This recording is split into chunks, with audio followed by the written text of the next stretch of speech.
الحمد لله نحمده ونستعينه ونستغفره ونؤمن به ونتوكل عليه ونعوذ بالله من شرور أنفسنا ومن سيئات أعمالنا من يهده الله فلا مضل له ومن يضلله فلا هادي له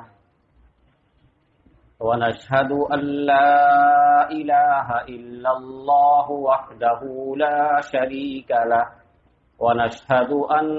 سيدنا ومولانا محمدا عبده ورسوله أرسله بالحق بشيرا ونذيرا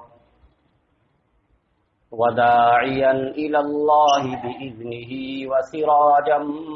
منيرا وصلى الله تعالى على خير خلقه سيدنا محمد وآله وسلم تسليما كثيرا كثيرا أما بعد أعوذ بالله من الشيطان الرجيم بسم الله الرحمن الرحيم يا أهل الكتاب قد جاءكم رسولنا يبين لكم على فترة من الرسل أن تقولوا ما جاءنا من بشير ولا نذير فقد جاءكم بشير ونذير والله على كل شيء قدير وإذ قال موسى لقومه يا قوم اذكروا نعمة الله عليكم إذ جعل فيكم أنبياء وجعلكم ملوكا وآتاكم ما لم يؤت أحدا من العالمين يا قوم ادخلوا الأرض المقدسة التي كتب الله لكم ولا ترتدوا على أدباركم فتنقلبوا خاسرين قالوا يا موسى إن فيها قوما جبارين وإنا لن ندخلها حتى يخرجوا منها فإن يخرجوا منها فإنا داخلون قال رجلان من الذين يخافون أنعم الله عليهم ادخلوا عليهم الباب فإذا دخلتموه فإنكم غالبون وعلى الله فتوكلوا إن كنتم مؤمنين قالوا يا موسى إنا لن ندخلها أبدا ما داموا فيها فاذهب أنت وربك فقاتلا إنا هاهنا قاعدون قال رب إني لا أملك إلا نفسي وأخي فافرق بيننا وبين القوم الفاسقين قال فإنها محرمة عليهم 40 سنة يتيهون في الأرض فلا تأس على القوم الفاسقين صدق الله العظيم.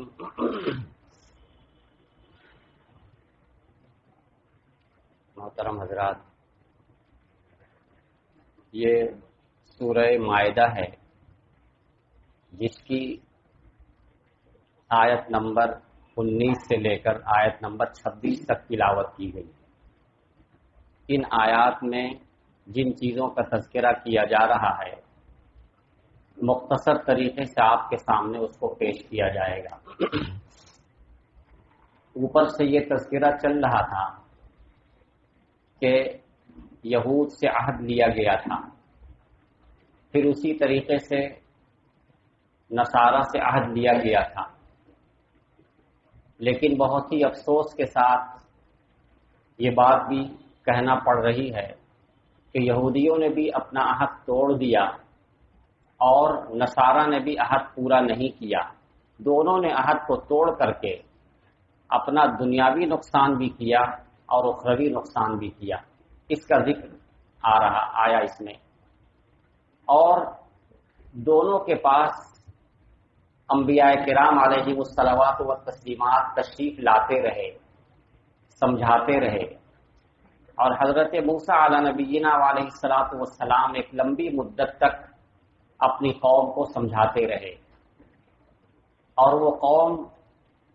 حضرت موسیٰ علیہ الصلوۃ والسلام کی برکت سے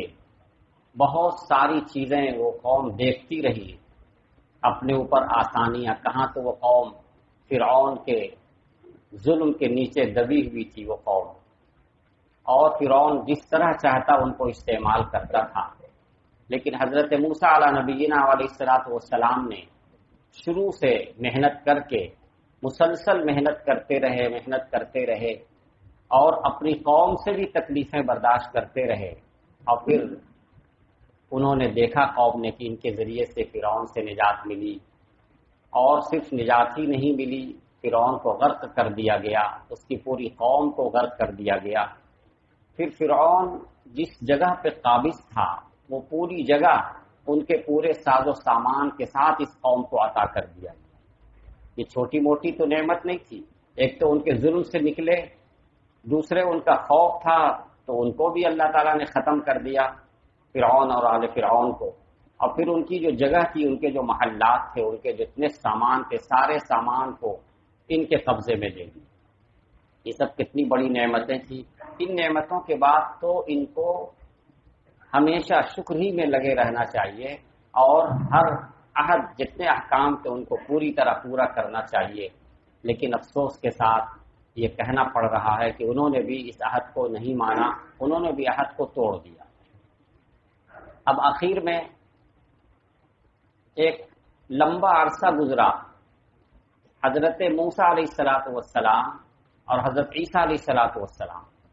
ان دونوں نبیوں کے درمیان تقریباً 1700 برس کا فاصلہ ہے. حضرت موسیٰ علیہ السلام حضرت عیسیٰ علیہ السلام کے درمیان 1700 برس کا فاصلہ ہے.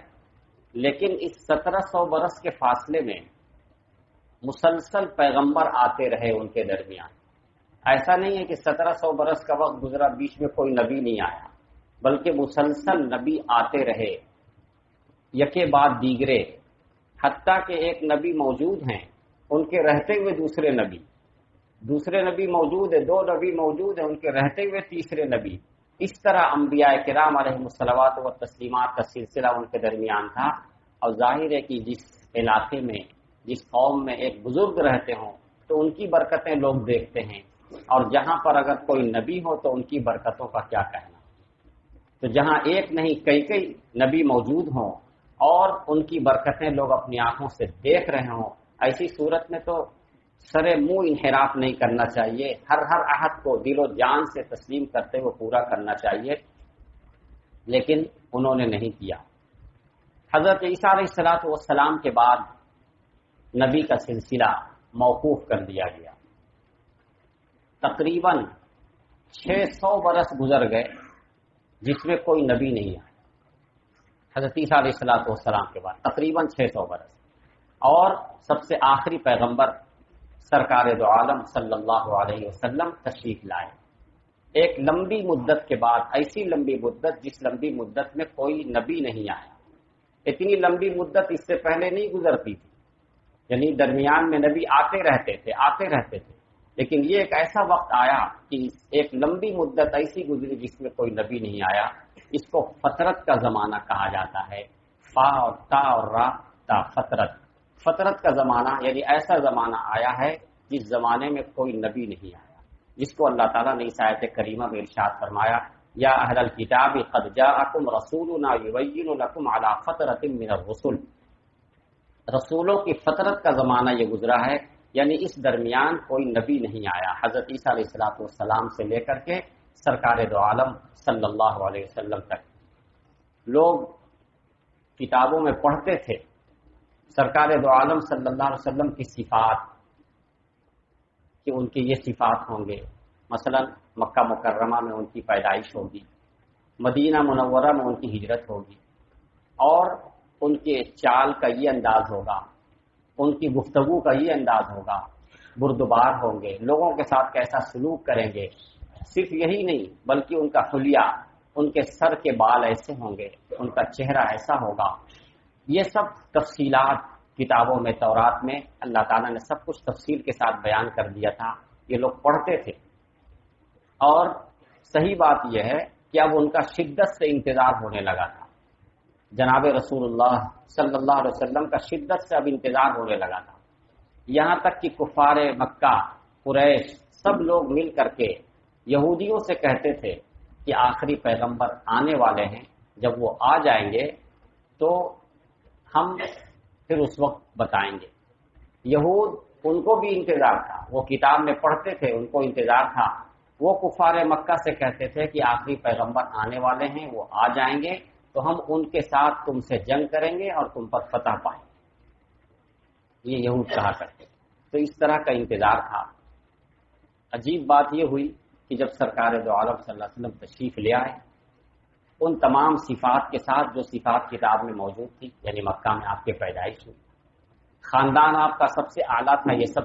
کتابوں میں تھا، ساری باتیں موجود تھیں، مگر یہودیوں نے انکار کر دیا۔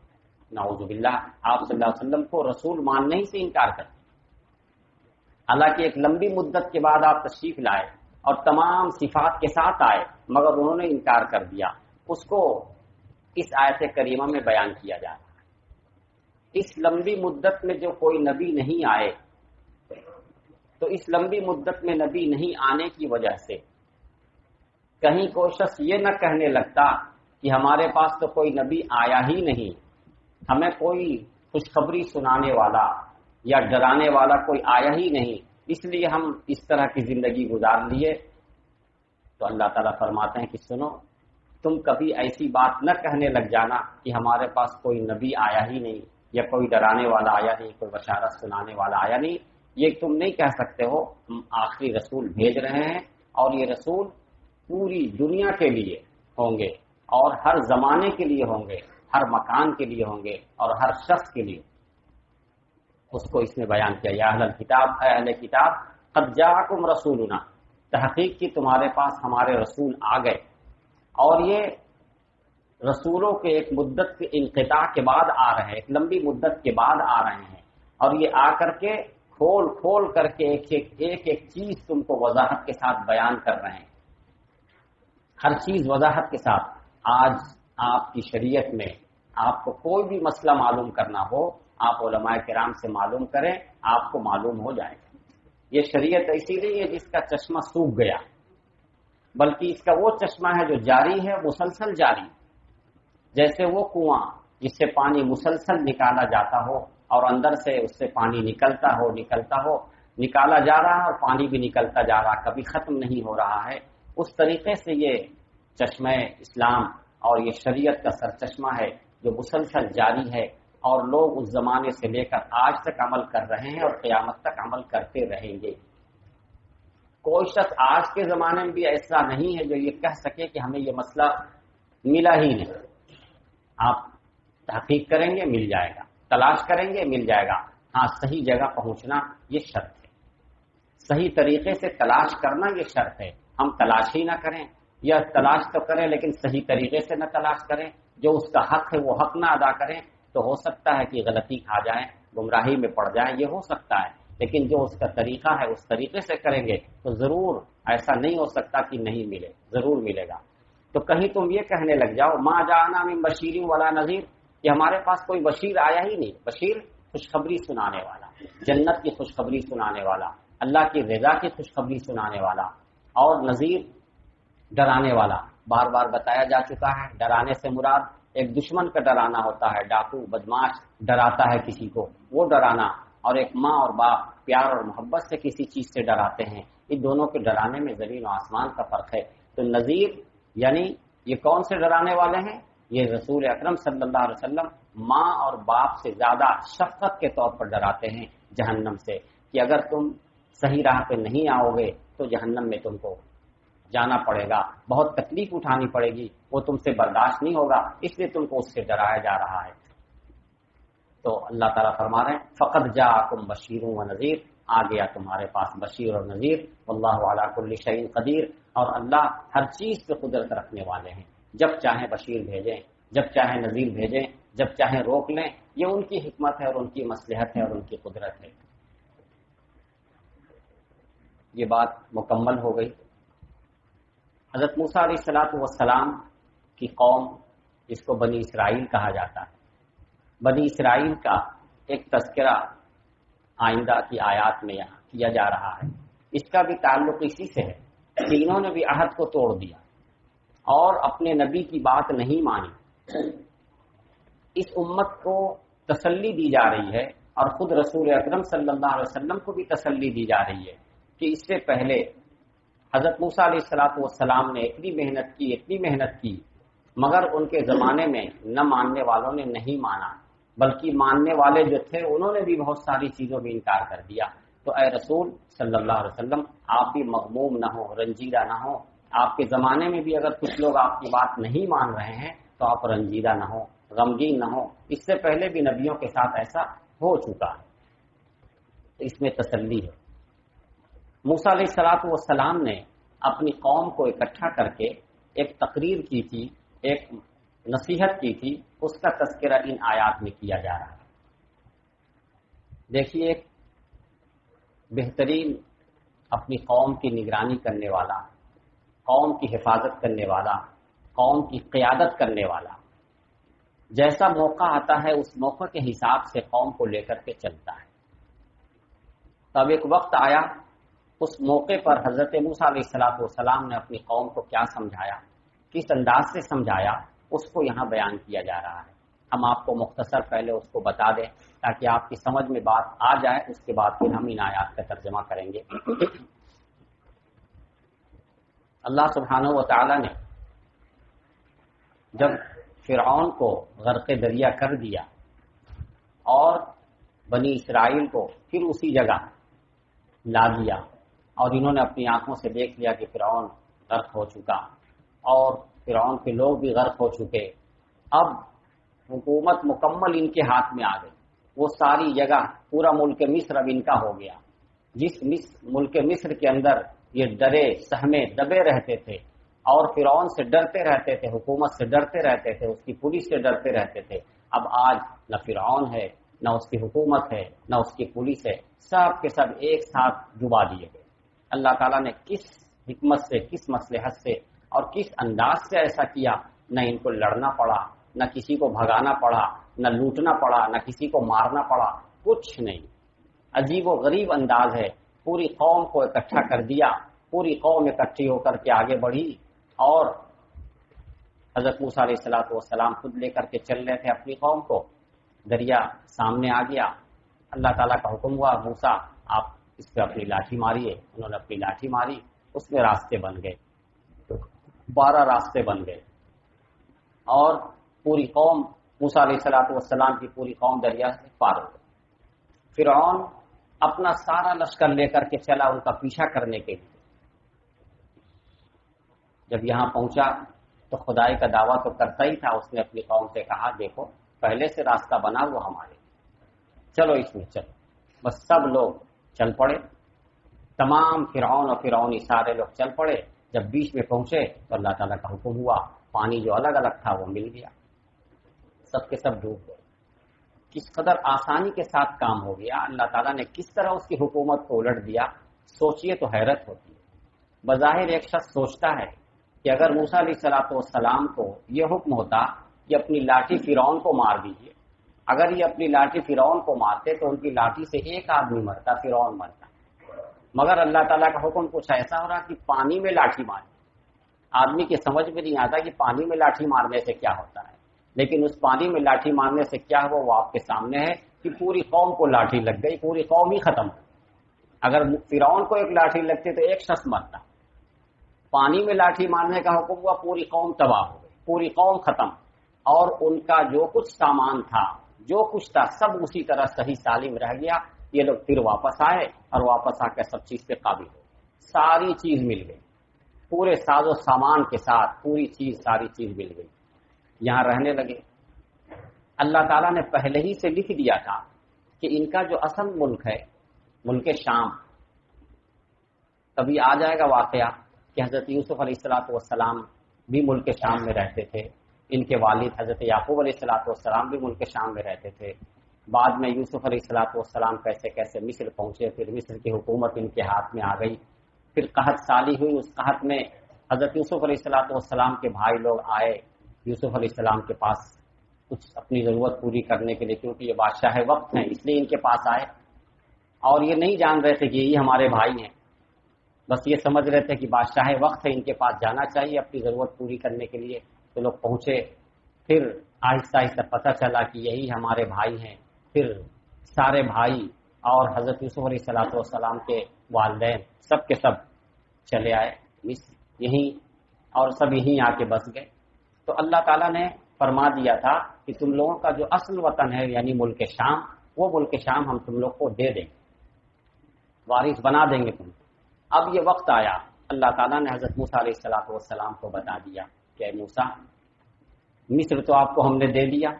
پورا ملک اب آپ کے ہاتھ میں ہے، پوری قوم آپ یہیں پر اب زندگی گزار رہی ہے، اب جو اپنا اصلی وطن ہے یعنی ملک شام، اب ہم وہ چاہتے ہیں کہ وہ بھی دے دیں، اس لیے اپنی قوم سے کہیے کہ وہاں چلنا ہے، اور ایسے نہیں ہوگا جیسے یہ بہت آسانی سے پورا ملک مصر مل گیا،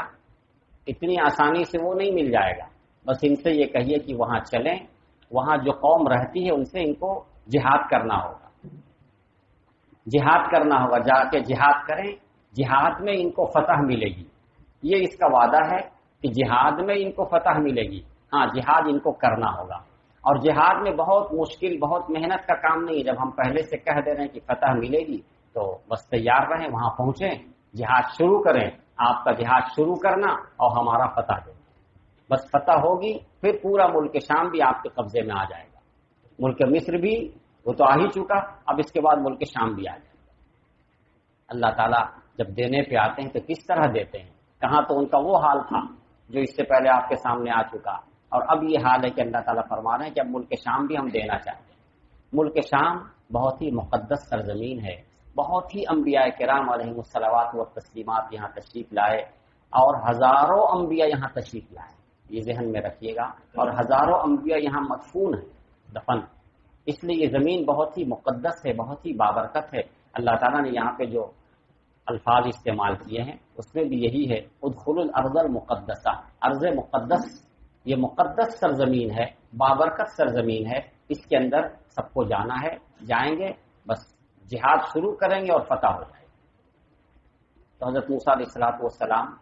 چونکہ اپنی قوم کو جانتے تھے کہ ان کا کیا حال ہے، ان کا حال یہ ہے کہ جہاں کوئی مشکل کام آتا بس تیار نہیں ہوتے ہیں، یہ جہاں آسانی ہو بس ان کو آسانی چاہیے، ذرا سی مشکل ہو وہ اس کے لیے تیار نہیں ہوتے ہیں۔ موسیٰ علیہ السلام اپنی قوم کا حال جانتے تھے، اس لیے موسیٰ علیہ السلام نے ان کو جہاد کے لیے جب کہنا شروع کیا تو اس طریقے سے کہا۔ سب سے پہلی آیت، اس رکوع کی پہلی آیت جس میں اللہ تعالیٰ فرما رہے ہیں کہ موسیٰ علیہ السلام نے اپنی قوم سے کہا، یا قوم اذکروا نعمت اللہ علیکم، اے میری قوم اللہ کی نعمتوں کو یاد کرو۔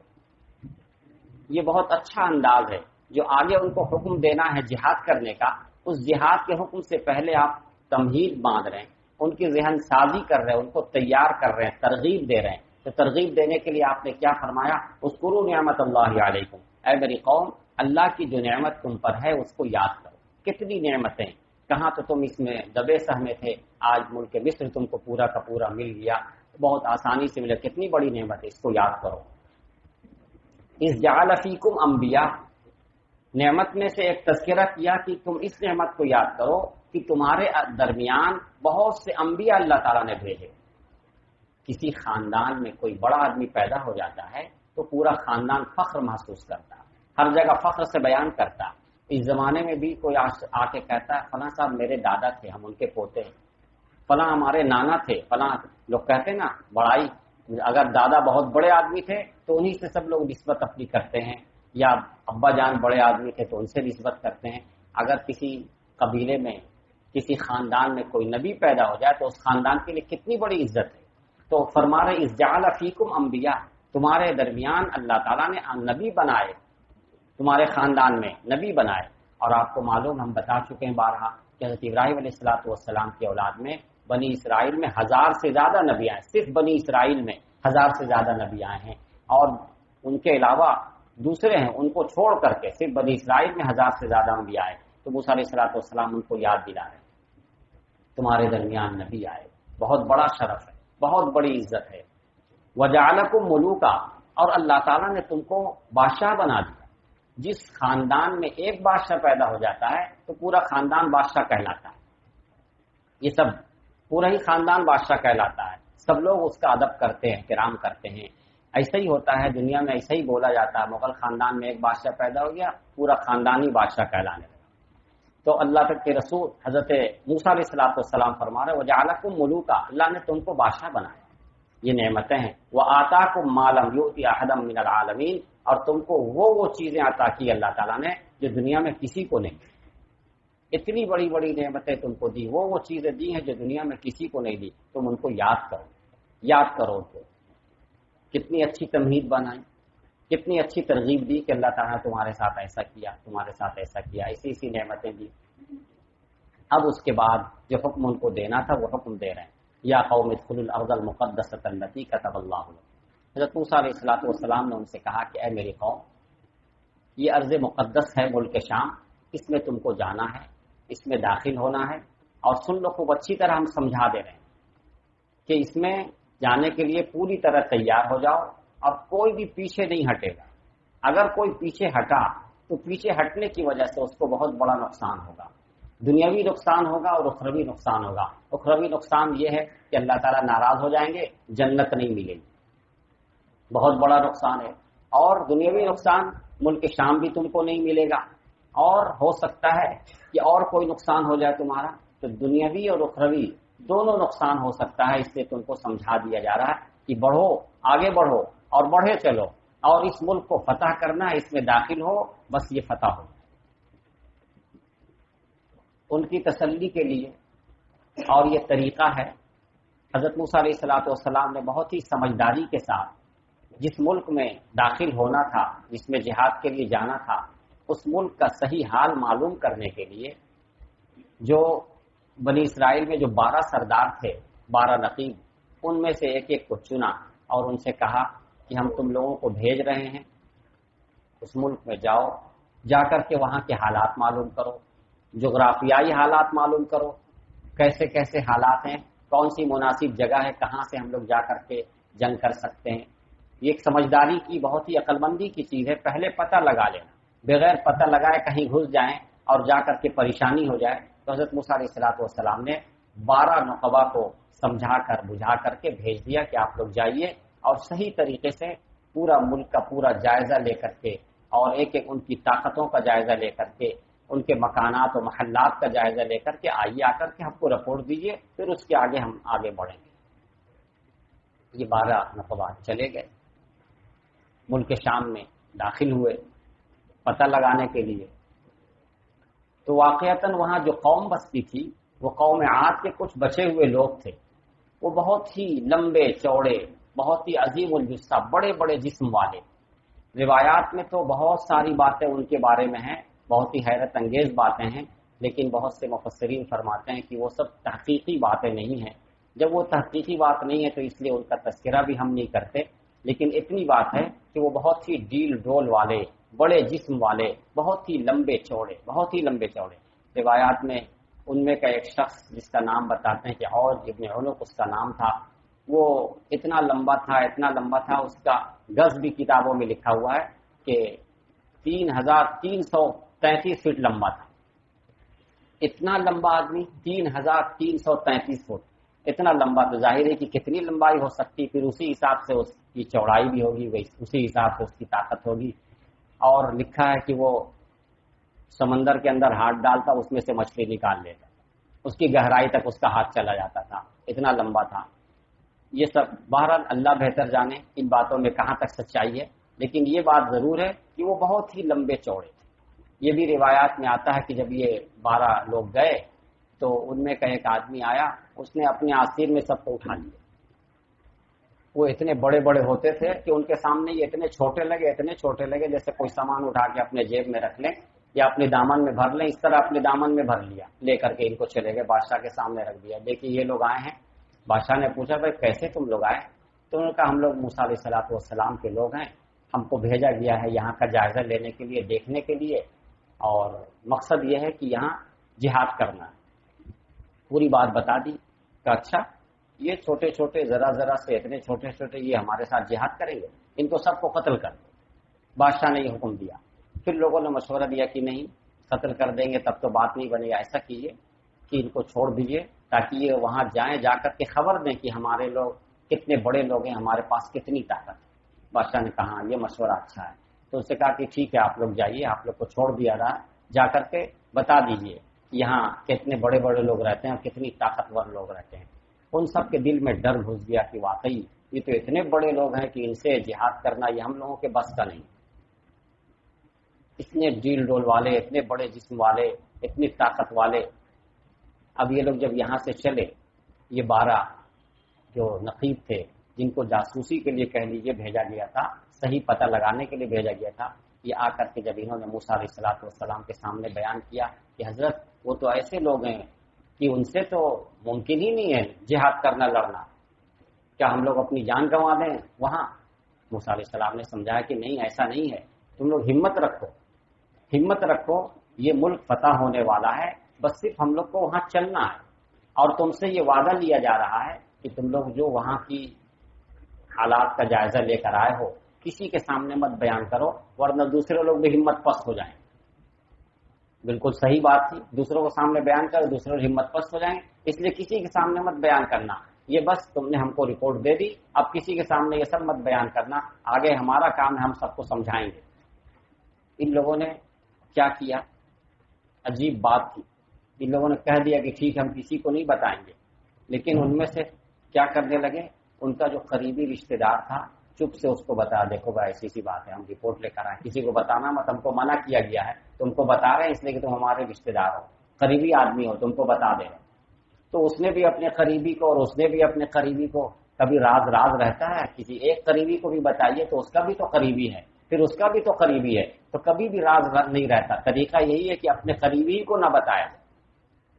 مگر انہوں نے اپنے اپنے قریبی کو بتانا شروع کیا، اور انہوں نے اپنے قریبی کو اس طرح، صرف ان 12 میں 2 آدمی ایسے تھے جنہوں نے عہد کو پورا کیا اور ٹھان لیا کہ نہیں مجھے بالکل نہیں بتانا، یہ غلط ہے۔ موسیٰ علیہ السلام نے جب منع کر دیا، ہمارے پیغمبر نے منع کر دیا، اب ہم کو نہیں بتانا، تو 2 آدمی تو عہد پہ جمے رہے، ان کے اندر اللہ کا خوف تھا اور ان کے اندر سمجھداری تھی، لیکن باقی لوگ یہ ڈرے سہمے رہے اور دوسروں کو بتاتے گئے۔ جب دوسروں کو بتا دیا بس سب لوگ طے کر لیا کہ ہم لوگ نہیں جائیں گے، بھائی اتنے جن کے پاس اتنی طاقت ہے کیا اپنی جان دینے جائیں گے؟ موسیٰ علیہ السلام انہیں سمجھا رہے ہیں مگر یہ لوگ ماننے کے لیے تیار نہیں، یہاں تک کہ سب مل کے کہنے لگے کہ ہم لوگ اس سے اچھا تھا وہیں رہتے، ملک مصر ہی میں رہتے، وہیں آرام سے رہتے، یہاں آ گئے ہیں، اب یہاں آ کر کے جہاد کے لیے جائیں گے، جا کر کے اپنی جان گنوائیں گے، ہمارے بچوں کا کیا ہوگا، ہماری عورتوں کا کیا ہوگا، یہ اس طرح کی باتیں کرنے لگے۔ موسیٰ علیہ السلام سمجھا رہے ہیں، اور وہ جو 2 آدمی جو عہد کے پکے تھے وہ بھی سمجھا رہے ہیں کہ نہیں، کیوں ڈرنے کی کیا بات ہے، آپ ایمان والے ہیں، ہمت پیدا کیجیے، اللہ تعالیٰ تو وعدہ کر رہے ہیں کہ وہاں جائیں گے، بس آپ صرف جائیے، وہاں جیسے ہی داخل ہوں گے بس اللہ تعالیٰ فتح دے گے۔ جہاں اتنا کھلا ہوا وعدہ، اتنی کھلی ہوئی چیز، مگر یہ قوم کسی طرح بھی تیار نہیں ہوئی، اور موسیٰ علیہ السلام کے سمجھانے کے بعد ایسا جواب انہوں نے دے دیا کہ اللہ کی پناہ، انہوں نے جواب میں یہ کہہ دیا کہ آپ لوگ دونوں جائیے اور جا کر کے آپ اور آپ کا رب، آپ دونوں جائیے، جا کر کے جنگ کیجیے، ہم لوگ تو یہیں رہیں گے، ہم یہاں سے ہٹنے والے نہیں، اس ملک میں ہم داخل ہی نہیں ہوں گے، اس ملک میں اتنے بڑے بڑے، اتنے ڈیل ڈول، اتنے بڑے بڑے جسم والے، اتنے طاقتور لوگ ہیں، ان کے سامنے ہم تو جا ہی نہیں سکتے ہیں۔ ہاں ایک شرط ہے ہمارے جانے کی، اگر وہ لوگ ملک خالی کر دے تو ہم چلے جائیں گے، وہ ملک خالی کر دے تو ہم چلے جائیں گے، یہ انہوں نے شرط لگا دی اور وہاں سے ٹلے نہیں۔ بہت سمجھایا موسیٰ علیہ السلام نے، اور اپنی قوم سے عاجز آ گئے، پریشان ہو گئے، یہاں تک کہ انہوں نے اللہ تعالیٰ سے دعا کی، یا اللہ یہ لوگ تو کسی طرح مان ہی نہیں رہے، ہمارے اور ان کے درمیان جدائی کر دیجیے، الگ کر دیجیے، یہ تو کسی طرح نہیں مان رہے ہیں۔ اللہ تعالیٰ نے فرمایا اگر یہ قوم آپ کی بات نہیں مان رہی ہے، ہم نے تو لکھ دیا ہے کہ یہ زمین ان کے حوالے، اس سے بڑی کیا بات ہوگی؟ اللہ تعالیٰ فرما رہے ہیں ہم نے تو لکھ دیا کہ یہ زمین ان کے حوالے، صرف یہ جائیں، لیکن اگر یہ نہیں جانا چاہتے ہیں اور انہوں نے اپنی زبان سے یہ کہہ دیا کہ آپ جائیے، آپ کا رب جائے، ہم یہیں بیٹھتے ہیں، تو اللہ تعالیٰ فرماتے ٹھیک ہے اب یہ یہیں بیٹھے رہیں گے، اب یہ یہیں بیٹھے رہیں گے، اب ملک شام اب ان کو نہیں ملے گا، اب ملک شام ان کے لیے، اس زمین کو ہم نے ان کے لیے حرام کر دیا، اب یہ وہ ملک میں نہیں داخل ہو سکیں گے۔ اتنا اچھا موقع دیا گیا، اتنا اچھا وعدہ کیا گیا، لکھ دیا گیا تمہارے لیے، مگر تم کہتے ہو ہم نہیں جائیں گے، تو اللہ تعالیٰ نے فرمایا اب 40 برس تک یہ زمین ان کے لیے حرام کر دی گئی، اب یہ نہیں جائیں، حرام کر دی گئی مطلب یہ نہیں جا سکیں گے۔ تو اب انہوں نے طے کر لیا ٹھیک ہے اب ہم واپس ہوتے ہیں۔ اللہ تعالیٰ نے تو فرما دیا کہ تم نے کہا ہے کہ یہیں بیٹھے رہیں گے تو اب یہیں بیٹھے رہو۔ چنانچہ روایات میں آتا ہے کہ یہ لوگ صبح سے چلتے کہاں؟ واپس ملک مصر کے لیے، کہ اب وہاں جانا ہے، دن بھر چلتے رہتے، چلتے چلتے چلتے جب شام ہوتی بیٹھتے کہ اب بیٹھے، اب رات یہاں گزار لیں جہاں پہنچ گئے ہیں، پھر صبح کل چلیں گے۔ جب رات ہوتی بیٹھتے تو دیکھتے کہ وہی ہے جہاں سے چلے تھے، جہاں سے چلے تھے وہیں۔ اس کے بعد پھر صبح ہوتی، صبح پھر چلتے، دن بھر چلتے، اور شام ہو جاتی اب بیٹھ جاتے کہ اب رات یہاں گزار لیں، وہیں رکتے رکتے دیکھتے پھر وہیں۔ یہی سلسلہ ان کے ساتھ لگا رہا، انہوں نے کہہ دیا تھا نا کہ ہم یہیں رہیں گے، تو اللہ تعالیٰ نے کہا یہیں رہو، تو وہ چلتے پھر وہیں، پھر چلتے پھر وہیں پہنچتے، یہاں تک کہ 40 برس گزر گئے اسی حال میں۔ یہ ان کو سزا دی تھی اللہ تعالیٰ نے، ورنہ اللہ تعالیٰ نے تو وہ زمین لکھ دی تھی ملک شام، لیکن انہوں نے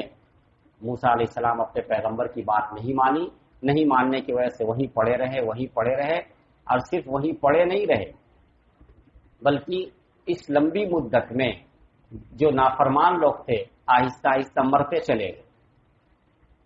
مرتے چلے گئے۔ اب ان کی جو اولاد تھی وہ جوان ہوئی، 40 برس کی مدت ہے، ایک لمبی مدت ہوتی ہے، اس میں ان کی اولاد جوان ہوئی، انہوں نے نافرمانی نہیں کی تھی، تو اللہ تعالیٰ نے ان کو پھر یہ موقع دیا۔ جب 40 برس کی مدت گزر گئی اور یہ 40 برس گھومتے رہے، اسی میں گھومتے رہے، اسی میں ان کی لاشیں گرتی رہی، یہ ختم ہوتے رہے ختم ہوتے رہے۔ جب 40 برس کی مدت پوری ہو گئی تو پھر وہ 2 آدمی جنہوں نے عہد کی خلاف ورزی نہیں کی تھی، جنہوں نے کہہ دیا تھا ہم تو موسیٰ علیہ السلام کی بات مانیں گے، ان کی قیادت میں اب وہ سب کو لے کر کے چلے اور وہ ملک شام میں داخل ہوئے اور انہوں نے جنگ کی اور ان کو فتح ہوئی اور ملک شام اب ان کے ہاتھ میں آ گیا۔ جن لوگوں نے موسیٰ علیہ السلام کی بات کا انکار کر دیا تھا ان کو تو ملک شام نہیں مل سکا، ہاں ان کی اولاد کو وہ ملک شام مل گیا۔ اس میں بہت ساری عبرت ہے ہمارے لیے کہ اگر ہم پیغمبر کی بات مان کر چلیں، چاہے بظاہر وہ ہمارے طاقت سے باہر وہ بات لگ رہی ہو، دیکھنے میں ہمت ہم ہار رہے ہو، پھر بھی پیغمبر کی بات مان کر کے اگر ہم چلیں گے تو ہمیں دنیاوی فائدہ بھی ملے گا اور آخرت کا بھی فائدہ ملے گا۔ پوری دنیا کی زمین اللہ تعالیٰ حوالے کر دیں گے اگر لوگ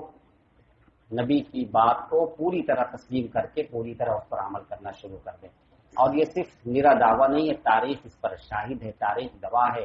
رسول اکرم صلی اللہ علیہ وسلم کے زمانے میں جب حضرات صحابہ کرام نے آپ کی بات مانی تو پھر آپ دیکھیے دھیرے دھیرے کیا حالت ہوئی،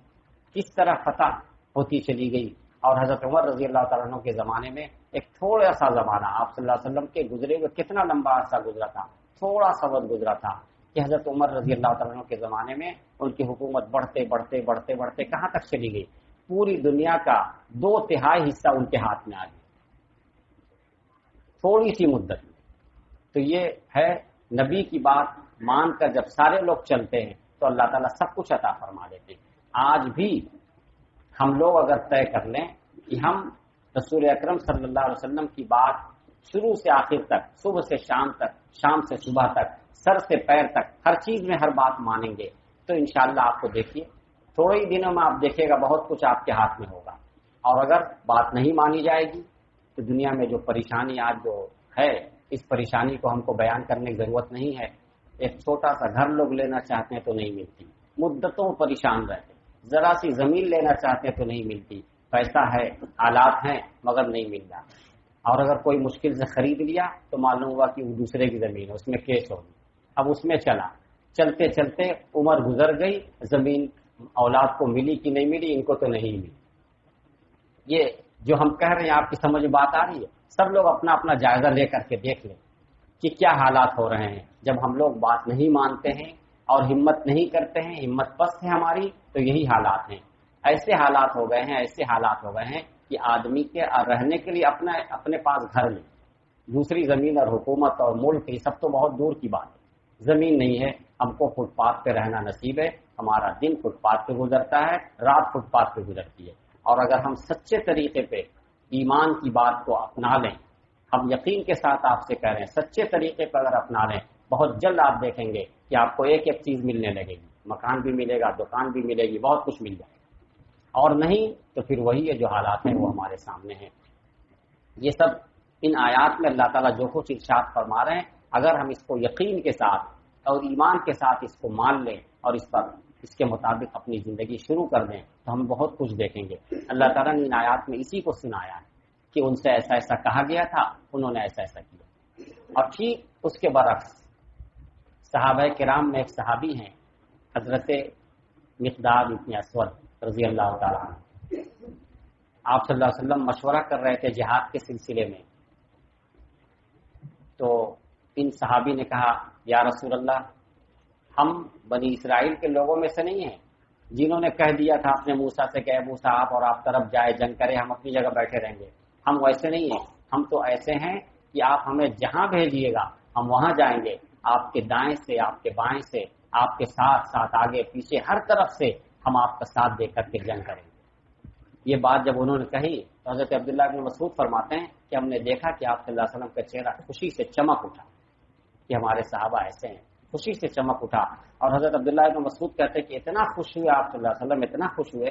کہ میرا جی چاہتا تھا کاش یہ خوشی میں آپ کو دیتا، انہوں نے یہ خوشی دی ایسی بات کہہ کر کے۔ تو یہ امت تو ماشاءاللہ ایسی ہے، حضرت آپ صلی اللہ علیہ وسلم کے ابتدائی زمانے کے لوگ تو ایسے ہیں، لیکن ہمارے اس زمانے کے لوگوں میں وہ بات نہیں ہے۔ وہ کیا، اس کا عشر عشیر بھی نہیں، بہت بہت زیادہ دور ہم چلے گئے ہیں۔ کاش ہماری سمجھ میں یہ بات آتی، کاش ہم اس پہ توجہ دیتے، اور کاش ہم ان فائدوں کو حاصل کرتے، ان فوائد کو حاصل کرتے۔ یہ رکوع پورا ہو گیا۔ اس پورے رکوع میں آپ کو جتنی باتیں بتائی گئی ہیں، اس پورے رکوع میں یہی باتیں بیان کی گئی ہیں، ان کو ہم کو سمجھنا ہے، سمجھ کر کے اس پر عمل کرنے کی کوشش کرنا ہے، اور بس یہ ذہن بنا لینا ہے کہ رسول اکرم صلی اللہ علیہ وسلم کی جو بات ہمارے سامنے ہے ہم کو اس پہ عمل کرنا، بظاہر بھاری لگے، بظاہر نقصان لگے، پھر بھی اس پہ عمل کرنا ہے۔ وہ بظاہر کا جو نقصان ہے وہ بھی ختم ہو جائے گا، ظاہر میں جو بھاری یہ بوجھ لگ رہا ہے وہ بھی ختم ہو جائے گا، سب سہل اور آسان ہو جائے گا۔ اللہ تعالیٰ ہمیں ان باتوں پہ عمل کرنے کی توفیق عطا فرمائے۔ درود شریف پڑھ کر کے دعا کریں۔ اللهم صل على سيدنا محمد كما صليت على ابراهيم وعلى ال ابراهيم اللهم بارك على محمد وعلى ال محمد كما باركت على ابراهيم وعلى ال ابراهيم انك حميد مجيد ربنا ظلمنا انفسنا وان لم تغفر لنا وترحمنا لنكونن من الخاسرين اللهم اعنا على ذكرك وشكرك وحسن عبادتك اللهم اعنا على ذكرك وشكرك وحسن عبادتك ربنا لا تؤاخذنا إن نسينا أو أخطأنا ربنا ولا تحمل علينا إصرا كما حملته على الذين من قبلنا ربنا ولا تحملنا ما لا طاقة لنا به واعف عنا واغفر لنا وارحمنا أنت مولانا فانصرنا على القوم الكافرين یا اللہ یا ارحم الراحمین، ہم سب کی کوتاہیوں سے درگزر فرما دیجیے۔ یا اللہ ہم کمزور ہیں، ہم عاجز ہیں، ہم بے بس ہیں، یا اللہ ہر اعتبار سے ہم کمزور ہیں، ہمارا جسم کمزور ہے،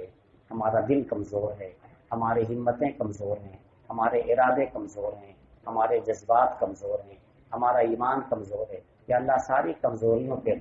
نظر رکھ کر کے رحم فرما دیجیے، یا اللہ ساری کمزوریوں پہ نظر رکھ کے رحم فرما دیجیے، یا اللہ کرم فرما دیجیے، یا اللہ کرم فرما دیجیے، یا اللہ ہمیں ہمت و حوصلہ عطا فرما دیجیے، یا اللہ ہمیں ہمت و حوصلہ عطا فرما دیجیے، ایمان کی مضبوطی نصیب فرما دیجیے، یقین کامل نصیب فرما دیجیے، یقین کامل نصیب فرما دیجیے، یا اللہ یقین کامل نصیب فرما دیجیے، ہماری اولاد کو بھی ایمان و یقین عطا فرما دیجیے، یا اللہ ہمارے متعلقین کو بھی یقین و ایمان عطا فرما دیجیے، یا اللہ اس مجلس میں جتنے لوگ موجود ہیں سب کی مغفرت فرما دیجیے، یا ارحم الراحمین سب کی مغفرت فرما دیجیے، یا اللہ سب کے ایمان کو مضبوط سے مضبوط تر بنا دیجیے، یا اللہ یا ارحم الراحمین رحم کا کرم کا معاملہ فرما دیجیے،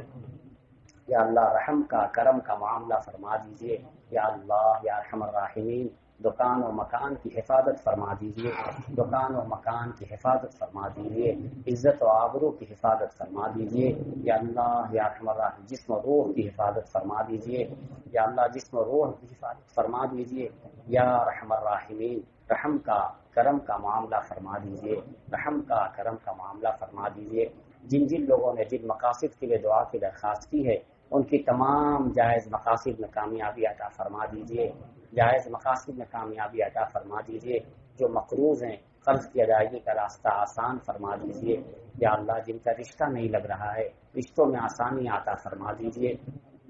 رشتوں میں آسانی عطا فرما دیجیے، جن کو مکان نہیں مل رہا ہے یا اللہ مکان عطا فرما دیجیے، یا اللہ مکان عطا فرما دیجیے، وہ اسباب جن سے رکاوٹیں آتی ہیں ان اسباب کو ختم فرما دیجیے، یا اللہ حسن نیت عطا فرما دیجیے، حسن نیت عطا فرما دیجیے، اچھی نیت عطا فرما دیجیے، بدنیتی سے بچا دیجیے، بدنیتی کی نحوست سے بچا دیجیے، یا اللہ بدنیتی سے بچا دیجیے اور اس کی نحوست سے بچا دیجیے۔ ربنا تقبل منا انك انت السميع العليم وتب علينا انك انت التواب الرحيم، وصلى الله تعالى على خير خلقه سيدنا محمد وآله وصحبه اجمعين برحمتك يا ارحم الراحمين۔